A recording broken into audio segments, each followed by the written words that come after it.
Very good morning guys.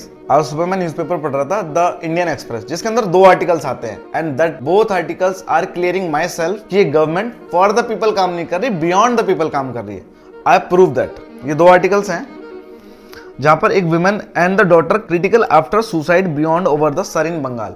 जिसका मतलब ये है एक फीमेल जिसकी ये 27 साल है, जो बंगाल के हुगली डिस्ट्रिक्ट में रहती है, उन्होंने एक सुसाइड क्लेम करा अपनी माइनर बेटी के साथ। इसका रीजन ये था कि उनको बहुत ज्यादा परेशान किया जा रहा था एनआरसी एंड अपने सिटीजनशिप के डॉक्यूमेंट्स के रिगार्डिंग, जिसके चलते वहां के जो लोकल लीडर्स थे वो बहुत उन पर प्रेशर बना रहे थे। बट इसमें भी उनकी गलती नहीं है, क्योंकि वो इस आर्टिकल में ऑलरेडी बताते हैं कि हर minor daughter reportedly out of fear after not receiving a special intensive revision enumeration form, क्योंकि ये जो जनगणना के जो फॉर्म थे ये उन्हें कभी रिसीव ही नहीं हुए, इस वजह से उन्होंने परेशान होकर सुसाइड क्लेम करा।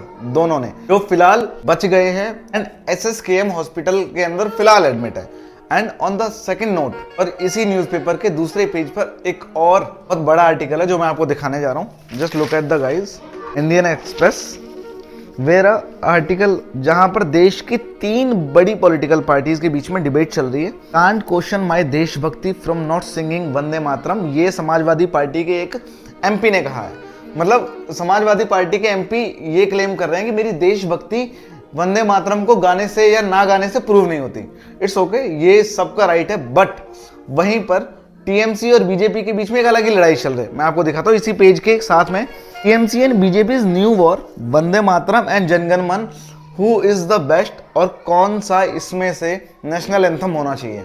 तो ये वॉर अलग चल रही है। ये दोनों न्यूज बंगाल से रिलेटेड है, जहां टीएमसी और बीजेपी के बीच में फाइट चल रही है। साथ ही में उसी बंगाल में, उसी टीएमसी की सरकार में एक फीमेल ने अपनी माइनर बेटी के साथ सुसाइड अटेम्प्ट करा है, क्योंकि वो अपने एनआरसी के डॉक्यूमेंट नहीं दे पाई। उसी आर्टिकल के अंदर एंड में वो क्लेम करते हैं कि ये जो लोग हैं वो वहां के लोकल रेजिडेंट्स हैं। एंड इन दोनों आर्टिकल्स को पढ़ने के बाद मेरा क्वेश्चन आप लोगों से, क्या सच में हमारे देश की जो गवर्नमेंट है वो for the people, by the people, to the people काम करती है, या फिर बियॉन्ड द पीपल काम करती है? कमेंट में जरूर बताना।